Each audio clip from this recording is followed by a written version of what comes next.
Na adresu Bele kuće stiglo je novo pismo velikog šefa. Ovonedeljni vođa Stefan Karić pozvao je sve zadrugare da se okupe kako bi im ga pročitao. Učesnici su se brzo smestali u dnevnoj sobi, napeto iščekujući sadržaj nove poruke koje bi mogle doneti važne promene ili zadatke.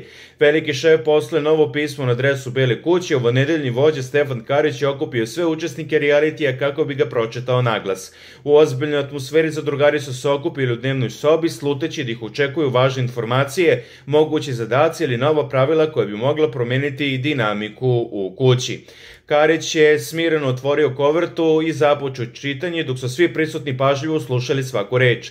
Draga elito, vreme je za debatu. Tema današnje debate je da li neko može da te voli i svesno da te povređuje. Danas će grupu koja zastupa pozitivne stavove činiti Sofija, Bebica, Anđela i Stefani, a članovi grupe koji zastupaju negativne stavove će biti Matora, Aneli, Ena i Ivan. Moderator ove debate biće Marko Đedović.